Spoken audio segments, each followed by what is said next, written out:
Hello, lovelies. The mistress here with another story. A Light in Dark Places, written by Grand Theft Motto.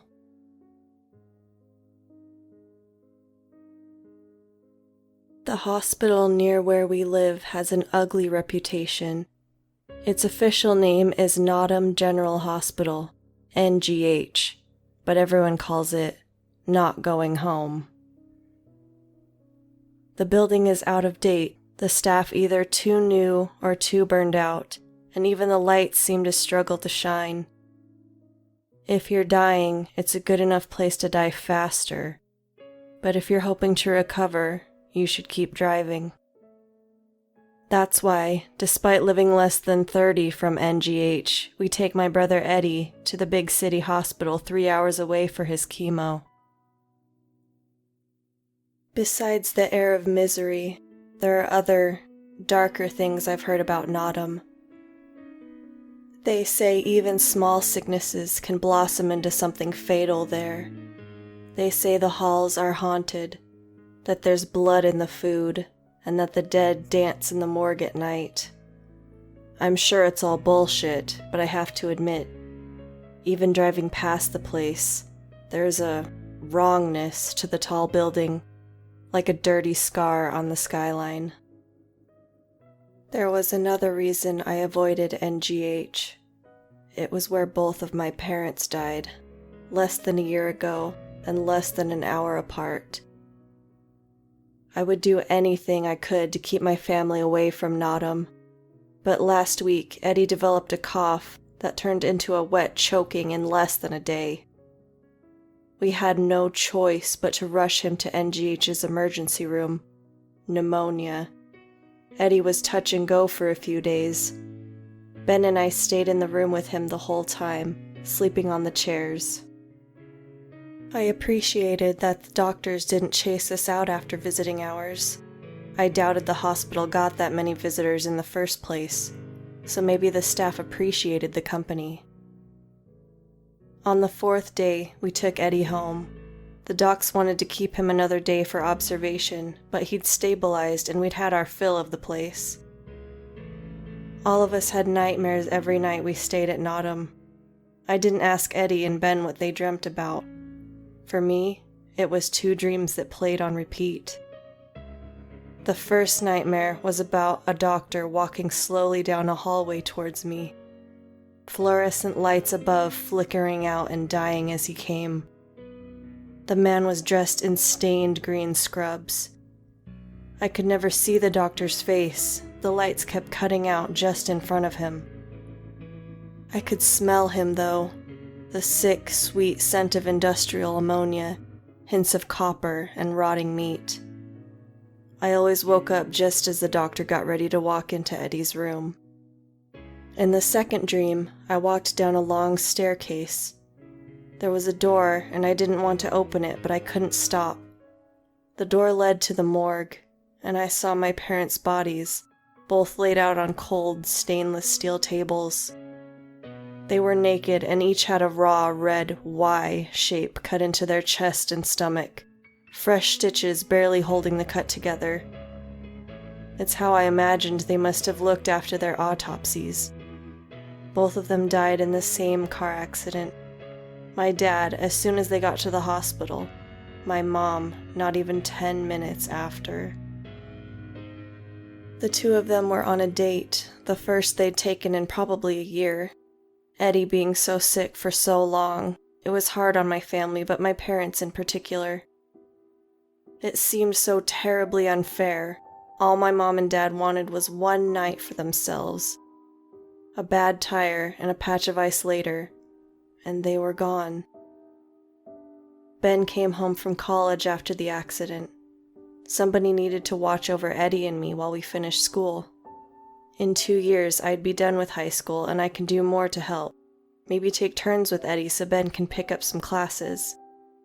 We were making shit up as we went, but we were together at least. When we got home from the hospital after Eddie's ER visit, as soon as Ben opened the door, Maggie tackled into us like a gray gold cannonball. "Did you miss us?" Eddie asked, still a little short of breath. Maggie wagged her tail and pressed her head against Eddie's. Her fur was faded from the years, but when I looked at her, I saw the same puppy my parents brought home the week Eddie was born. Ben and I had demanded a dog for years, and Mom and Dad thought it would be nice for Eddie and Maggie to grow up together. "No roughhousing," Ben said, doing his best to sound stern. I couldn't tell if he was talking to Eddie or Maggie, but they both did their best to look chastened. "You got to take care of yourself, Eddie. You're still on the mend." Eddie, looking bony and tired, still managed to grin. "I'm the picture of health." We couldn't help but grin with him. Then he coughed. Ben had the car keys out and my arm was halfway back through my jacket before Eddie talked us down. "Just a tickle in my throat," he promised. We slowly relaxed. Even Maggie looked concerned, big brown eyes fixed on Eddie. "Hey," Eddie asked, sounding scared for the first time in I don't know how long. "Has anyone seen my lantern?" He began frantically going through his pockets. Eddie's panic infected the rest of us. Ben was about to drive back to the hospital, ready to tear the place apart, when I noticed a lump in the inner pocket of my sweater. "Eddie, I've got it," I said, pulling out the object. "I picked it up from your nightstand when we were leaving the hospital, just to be sure we wouldn't forget it." The lantern was actually a keychain, a miniature version of the lamppost from the Chronicles of Narnia. It was scaled down to fit in your palm, copper cast and solar powered, so if you left it in the sun for a few hours, it could produce a weak glow at night. It was the last gift my mom gave Eddie before she passed. The chemo was taking a toll on him. Months of it. Life-saving poison that burned up body and soul. In one of the worst stretches, my mom gave him the little lantern. She quoted Tolkien, told Eddie to let the lantern be a light in dark places when all other lights go out. Mom, Eddie, and Ben all loved their fantasy. I took after my dad, not so much a daydreamer, but I knew there was power in stories.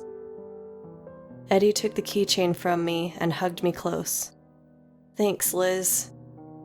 He cupped his hands around it, put his eye close. Eddie looked up, disappointed. "There's no light," he said. "I think it needs some sun." I moved a strand of hair out of his face. "Yeah, I don't think we got enough sunshine at the hospital. Even on bright days, Eddie's hospital room, the whole damn building even, seemed to stay in the shade. Put your lantern on your windowsill and leave the blinds up tomorrow."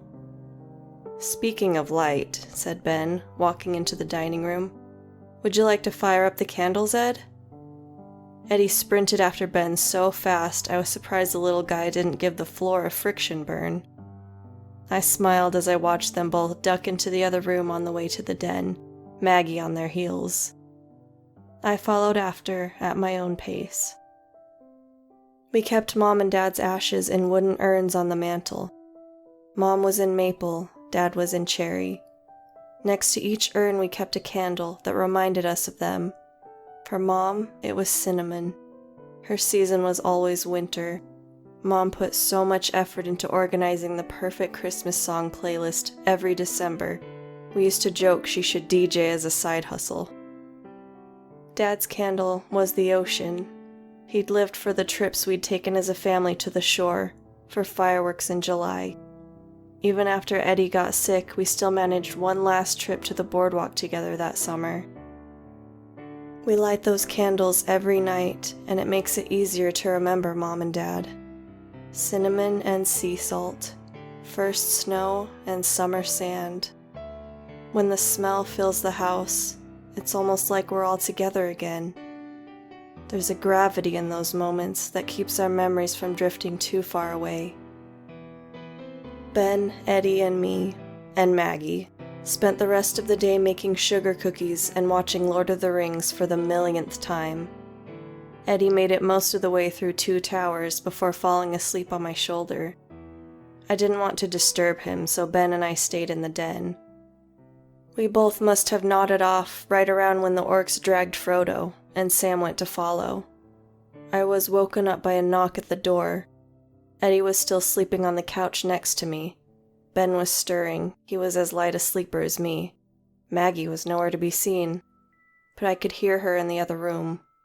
She was growling softly. The knock came again. Ben looked at the clock above the TV. "A little late, are you he began to ask me. He stopped when we heard the front door open and close. "It was locked," I whispered to him, standing up. Maggie came backing into the room, still growling. She was facing the dining room, which connected to the foyer. Huh?" Eddie asked, still half asleep. Ben and I were both standing now. We'd put the candles out, but forgotten to turn off the light in the den while we were watching the movies. The dining room and the rest of the house were dark. "Is someone there?" Ben called out, taking a step toward the other room. No one answered. The smell of ammonia and rot washed over me, and I nearly retched. "Jesus," Ben gagged, covering his mouth. I felt Eddie grab my hand and squeeze. I squeezed back. Maggie began to growl louder. The den lights were weakening my night vision, but I thought I caught the shadow of a man next to the dining table. "If someone's there, you better go," Ben continued. "We called the police already, and we're armed," Maggie barked. "And we have a dog, and she has fucking rabies, so fuck off." We stood in silence. The shadow in the other room moved closer. "You left," a voice whispered. "Too early. Still need help." There was something wrong about the dark in the dining room. It wasn't a gradual darkness, lighter near the den and shadier further back. Instead, the gloom was almost solid, hanging like a curtain between the two rooms. A hand reached out from that blackness, followed by an arm. The hand was covered by a dirty latex glove. The arm was wrapped in stained green scrubs. It pointed at Eddie. "Come back," it said, voice hushed. "Sick, sick, sick hospital." "Get the fuck out of our house," Ben whispered. It was still pointing at Eddie. "Give." Maggie snarled. Ben stood a little straighter. "Not going to happen," he said. The lights in the den flickered, then went out completely. Ben shouted and Maggie yelped. I froze. The lights came back, but they were dimmer, like they were dying. Ben was still at the threshold between the den and dining room. He had his hands up like a boxer. There were fresh scratches and cuts all over both arms, and something had torn the collar of his shirt. He was breathing heavily. Maggie had lost some fur, and there was a small streak of red on her side. She was favoring one of her paws, but still standing.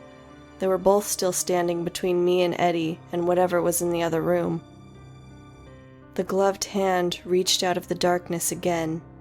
There were bright red splotches visible against the faded white latex. "Give," it said, pointing at Eddie. "Fuck you," Ben replied. Maggie growled. It sounded like she was agreeing with him. The two of them made an unusual pair. Ben, my skinny big brother, was wearing green flannel pajamas and an old Radiohead t-shirt.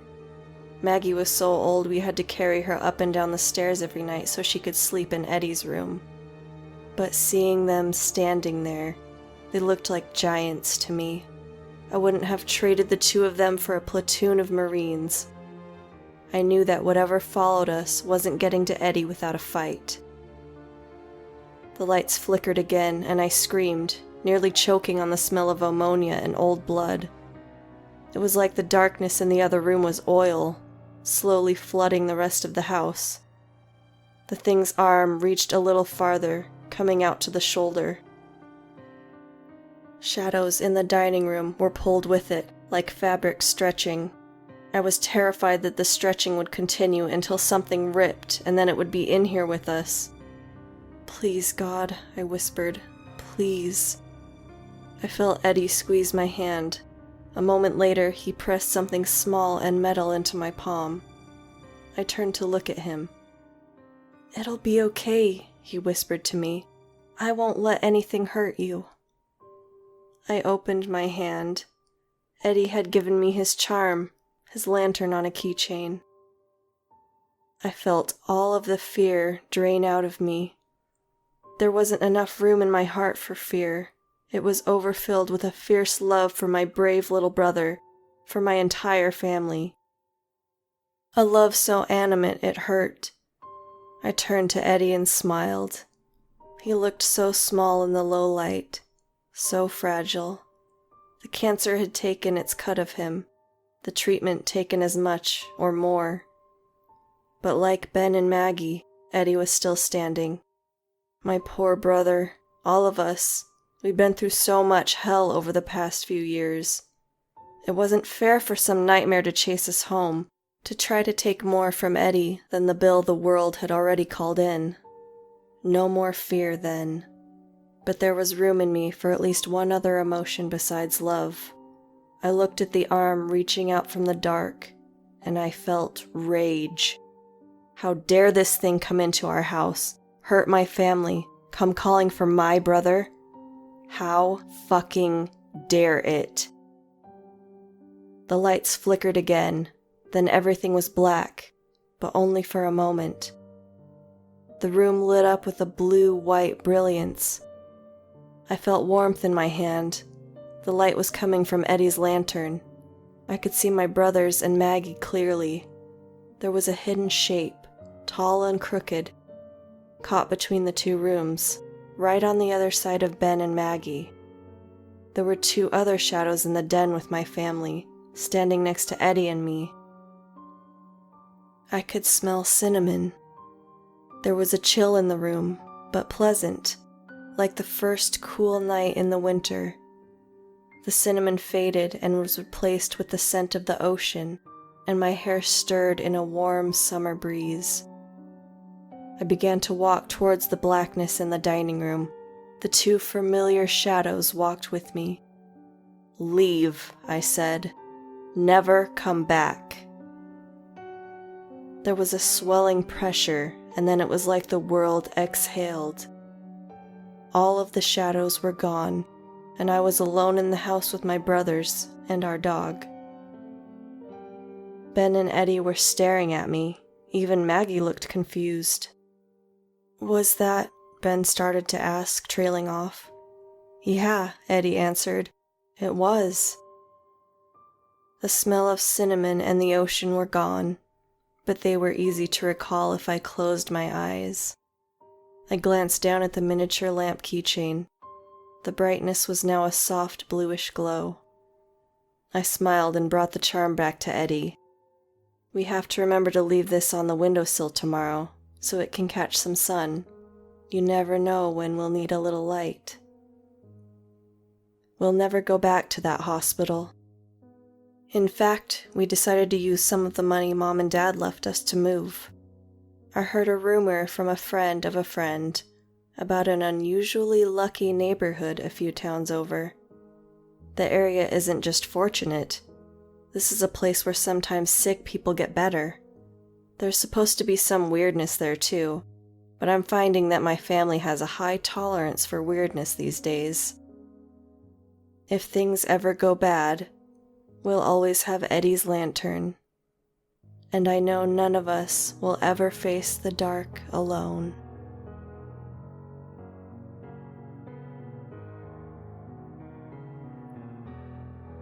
Thank you again, lovelies, for listening to this story with me. Have a good night. Love, the Mistress.